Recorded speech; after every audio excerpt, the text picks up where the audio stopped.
Jadi menambahkan apa yang tadi disampaikan oleh rekan dari DJSPSK, karena kan memang posisi BPDLH ini menjadi eksekutor gitu. Jadi kita berbagi peran dengan kementerian karena pemerintahan sebagai policy maker, sementara kami adalah menjalankan kebijakan-kebijakan yang sudah ditetapkan oleh kementerian.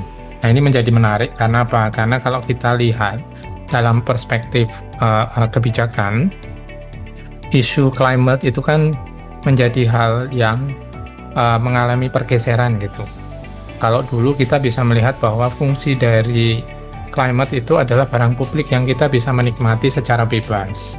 Masalahnya ketika kondisinya terjadi krisis climate, kemudian ada krisis biodiversity, krisis pangan, krisis energi, seluruh negara itu kemudian berkompetisi untuk mendapatkan kualitas lingkungan yang baik.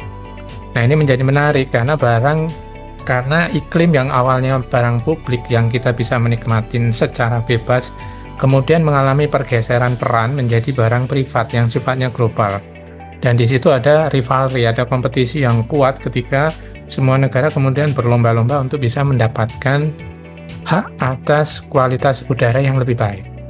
Padahal ada isu bahwa semua negara harus bahu-membahu untuk bisa mencapai level target penurunan suhu bumi 1,5 derajat Celcius. Jadi kita punya common interest, common goal yang sama, tapi menuju prosesnya kita justru saling berkompetisi gitu. Karena masing-masing negara butuh iklim yang enak untuk menjaga kualitas hidup dari masyarakatnya.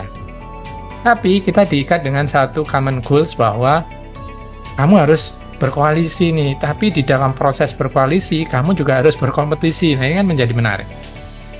Ya kan?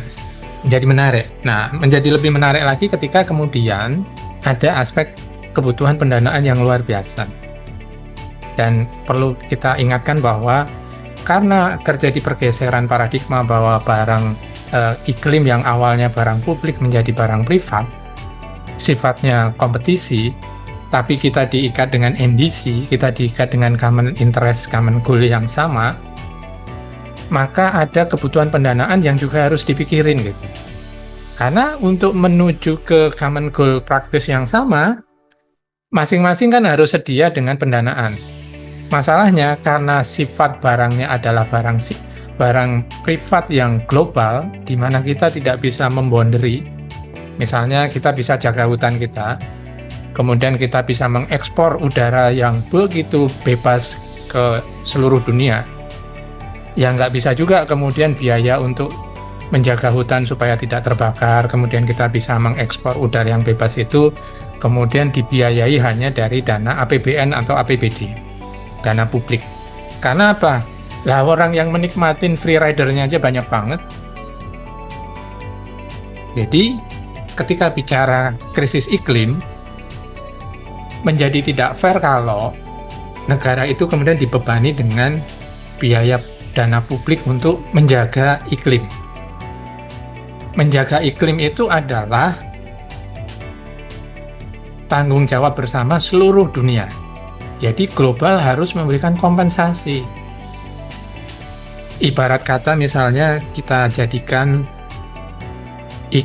krisis iklim itu mirip Thanos gitu ya. Di film Avenger gitu, dia Thanos. Siapa yang bisa jadi Avenger-nya? Yang bisa jadi Avenger-nya adalah negara. Nah, masalahnya adalah Indonesia dan beberapa negara yang masih punya luas hutan yang besar,